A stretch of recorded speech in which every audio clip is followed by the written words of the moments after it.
Welcome, my friends, to another tournament showdown featuring my dinosaurs led by Jabba the Hutt facing off against the Greenskins, who shall be led by the Dark Lord himself, Grimgor Ironhide and Slade X. So truly a hero of the people. Now, after our last game we played, he brought 4 trolls with Norska. I was actually really surprised coming into this game when I only saw one of the trolls. But nonetheless, he's got Grimgor, he's got a troll, he's got the Arachnoc Spider Queen Beast thing. All kinds of good stuff going on. Now, as far as my build goes, it's going to be pretty heavy dinosaur for sure. So here we do, of course, have a Feral Carno in the back because the Arachnoc Queen is just so damn good. And you need some true dedicated anti-large. I mean, you can fight it with Stegodons and some of the other dinos that aren't intended for anti-large, but I feel like having a Carnosaur is a very, very safe bet here. And I mean, even if they don't have that, they're going to have some large units probably. There might be some cav units. Sometimes their Lord, like Azag's, going to be on a mount. So I feel like having the Feral Carno is relatively cheap. I mean, he costs like, what, 1600?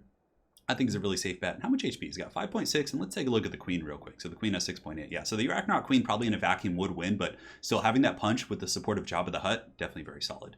So for the front line, it's going to be some Temple Guard as well. Temple Guard perform pretty well against Black Orcs. They can hold the line there. They'll hold against pretty much all the other Greenskin infantry, and of course any large threats that are going to be very solid. Basically, they're a very nice anchor piece upon which to make your stand with your dinos. So we do also have the Thunderous one. This thing is an absolute beast against the Greenskins. Bonus for his infantry, I mean, especially against Grimgor, that bonus for his infantry is going to be huge. He has great missile attacks. It randomly shoots lightning against like chaff infantry or just anything that's near it. And yeah, Thunderous one, a powerhouse unit for sure. And Greenskins do have trouble dealing with big armor. I mean, they can. Mass Greenskin Dock is pretty effective, just spamming like Savage Orc Airboys and the Rusty Airs and things like that. But nonetheless, I mean, this thing is still thick. And even if you sunder its armor by like 30 with the Rusty Airs, it's still going to have a rock hard 100 armor. So nonetheless, having a multitude of like high armor monsters for the Greenskins to deal with can be very oppressive for sure. So Thunderous one here, we do also have Lord Madza with Apotheosis.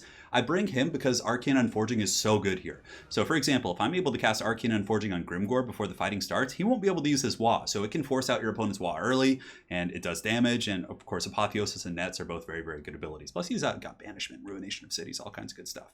Now aside from that, I do also have the Cohort of Waddle. Now these are a unit that I've used pretty well. I mean, a lot of people consider them to not be competitive, but I've actually had pretty good success with them against competitive players. They hit very hard, they have armor sundering, they're just powerhouse units. They can buzzsaw through Black Orcs very efficiently, they can just crunch Greenskin infantry. Now, a bit of a missile magnet for sure. If they get focused down by Daka builds and things like that, they can have some bad problems, but yeah, I really like these guys quite a bit, and they do have that sweet, sweet physical resist. So over here you can see Jabba's going to be actually dropping a net on the Morgrim's Manging Marauders, and the Sacred Crop Scores will be jumping in to beat those guys down. Last but not least, we do also have some Cold Wind Spear Riders. I'm hiding them over in the forest. I'm hoping that if I leave them there, play Possum long enough, I can then come on his flank, get a good ambush on his Spider Riders, and maybe push into his Archer core, because I was expecting a pretty massive Archer build, which he did bring. It's fairly standard against Lizards in my experience.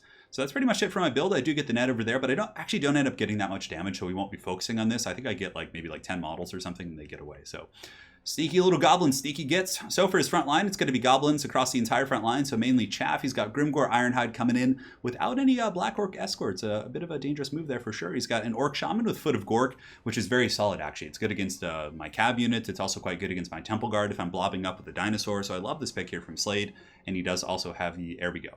In the back, he's got a ton of archers with the Rusty Airs as expected. He's got the Arachnoc Queen. He does also have a Night Goblin Shaman with some missile attacks, and the, what is it called? I think it's called the Obsidian Rod or something like that. And some Trolls, and it looks like Forest Goblin Spider Riders. That's going to be it. So guys, let's get this tournament match underway and see how this goes. So he's going to be coming in with that big old Wa right there. Like I said in the back, we do catch these guys, and we're able to take out, yeah, it looks like about 12 models, which isn't bad, but really the value he's getting against my Cohort of Waddle is probably better for him. Like it ended up not being the best situation. I thought I would be able to crump those guys pretty quick, but the fact we were kind of fighting in the forest, I believe penalized my, my dinos there.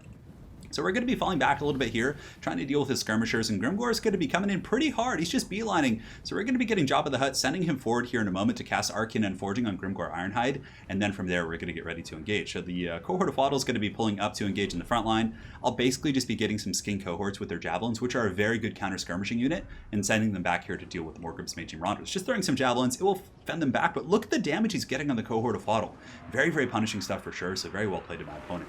Over here you can see the Cold Wind Spear Rider is going to be coming in, looking to get an engagement, just being sneaky with him, hoping that his focus is going to be here. And you can see Slade, of course, is going to be popping the wall right before Arcane Unforging goes off, so he actually does get it off. So our Toads are going to be falling back. My big Dino is going to be fighting a little bit, just running over these guys here, and then popping over to this group of Goblins who actually do have gold chevrons. Wow, look at their stat line right now. That is insane, but Still getting some decent kills, up to 24 on the Thunderous one. That boy's definitely paying his dues. So we're going to be turning to fight here. My Cold One Spear Riders in the back are going to be collapsing and getting a rear charge on those Goblin Spider Riders, which will hopefully be pretty cost effective. But nonetheless, Grimgore's here, but look how much damage Arcane Unforging did. Oh my goodness, and the Thunderous one dropping some thunder as the supporting fire comes in from the Skink cohorts, and we do also get the jump over here. So the Cold One Spear Riders are able to come out of their ambush stance here, metaphorically speaking.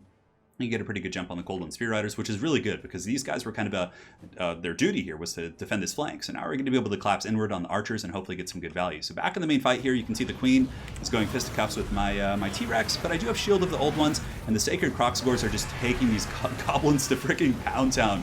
You can see they're just being clubbed into another dimension. So basically at this point I fell back. His Daka was really starting to pour into the Feral Carno, and I didn't want to take too much damage. So Ruination of Cities is going to be going down from Jabba right here, and watch this. Oh no, that's actually Banishment.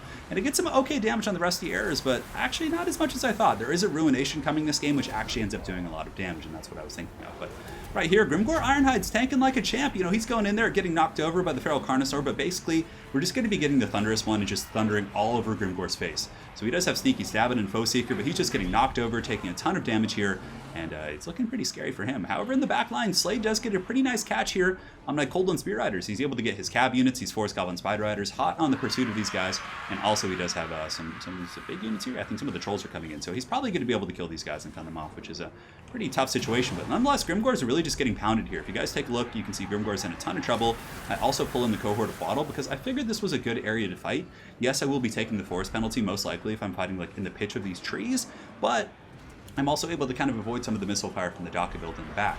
In the main line, Temple Guard are doing very well. I mean, they're fighting mostly goblins, and though they are gold chevron goblins, Temple Guard are still Temple Guard. So they're able to win those fights for the most part. Ruination of Cities destroying the Rusty Errors, doing so much damage. That was like 100-0. Those guys just got shreked, which is huge because that's going to be getting rid of the armor sundering, which does play a big part in this matchup. On top of that, the Sacred Crocsgores are just power fisting Grimgor right here. You can see he's just having a horrible time just being circle beaten. Rocks are being lifted from the earth and beaten into a skull here.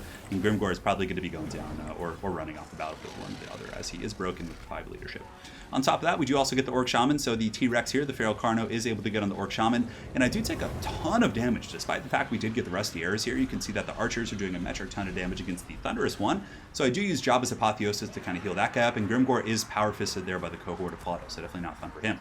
On top of that, we do have Jabba the Hutt, of course, and he's running from the Spider, which is a bit of a scary situation because, as you can guess, Madza Mundi is a large entity. Therefore, the bonus first large on the Arachnoid Queen is going to be doing quite a bit of work, and I love the Queen pick. I think it's incredibly strong for sure. But Madza is able to get away on his mobility scooter, and thankfully I have a ton of Temple Guard to fall back on, so even if I just want to stand on top of the Temple Guard and fight him, the Temple Guard will do steady damage against the Queen. Just looking at my mouse over this unit, you can see its HP is dropping relatively rapidly, and now we have the Thunderous one coming in as well, which is a very powerful unit. I mean, Thunderous one can put up a good fight against single entities for sure. I've seen it beat some big things like Terror Gooses. I don't know about in a vacuum, but in battles it's performed well. So here we have Jabba the Hutt coming in on his scooter. He's going to be finally finding something on the battlefield he can defeat in melee combat with his girth. He's going to be crushing this Night Goblin Shaman. The other Temple Guard are going to be coming back in as another Banishment does go down and get into those archers pretty effectively. And the Colon Riders still actually fighting in the back, but they're finally broken off by the Trolls. But at this point, it's probably going to be too little too late for the Greenskins as the Cohort of Fodl is rocking 130 kills. Thunderous one 130 kills as well. And they're just going to be cleaving through the remnants of this Greenskin force. Now, the Arachnoid Spider could potentially come back, but if you look, there's just so many elite troops left. The Feral Carno's here. Thunderous one is getting the Cold Blood to kind of keep it going. I just instinctively still feel like Cold Blood heals things, so I just sometimes do it, because back when Warhammer 2 first came out, Cold Blood used to be a healing mechanic, and that's why Lizards were, I would say, relatively speaking, the easy mode faction back then. Like, you could just like spam Cold Bloods and Apotheosis, and oh, it was so obnoxious for sure, but it actually just gives leadership and breaks Rampage now, so that was kind of pointless there, but it's still that instinct from the early days. But yeah, this build's pretty good against Greenskins for sure. I mean, he did bring Grimgor, which certainly is a bit of a crutch, but I mean, still, the Arcane and Forging does stand. You're able to get a good, you know, kind of nuke against their wall and force it out early, and if they... It basically means like he still got in while the wall was active, but it wasn't as punishing as if he had been able to pop it like right before the engagement, right? It probably took like 10-15 seconds off the wall, which was great. Feral Carno is a good answer because it can double team with the Thunderous one and go after the Spiders, and they can win that together for sure, especially with a little bit of support from Jabba. You can get Harmonic Convergence, you can get Nets, you can get Apotheosis. There's a lot of ways to win that engagement. Skinks are a great counter skirmishing unit, so if the Greenskins have a lot of archers or archer skirmisher units, these guys can screen them out pretty effectively and just give you more bodies on the battlefield. And yeah, I really do like the Cohort of Waddle. I know a lot of people kind of dump on them and say they're overpriced and they're not the best, but really they perform pretty well for me. Like, they have really good general stats. If you look at regular Kroxigors, they have really low melee attack unless they're fighting against infantry, in which case the bonus versus infantry helps them. But Cohort of Waddle just has like high general stats. So I found that they can actually do really good damage against single entities, really good against infantry. They just mulch through Black Orcs. Like, Cohort of Waddle is a fun unit. Now, I need to test it a little bit more for sure, but I do like those guys.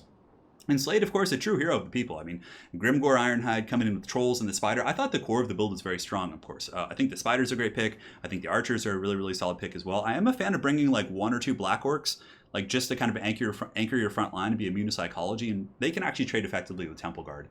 It's pretty nice for sure. So, yeah, I like a couple Black Orcs, and then obviously, Azag or Wurzog are both exponentially better. But, he's a Grimgor man, and coming in with Grimgor, sending a message for sure as we do go into Game 3. So, guys, this was the second match in our best of 3. So, now we're going over to a rubber match, which is going to be quite a bit of fun. So, that probably will be the next video posted. If it's not, of course, these ones will have different titles. It'll say, like, Tournament Caster, things like that. So, you guys will see that bad boy coming up soon. All right, guys, thank you so much for watching. Hopefully, you enjoyed this Lizardmen versus Greenskin game, and we'll see you guys on the other side. Take care.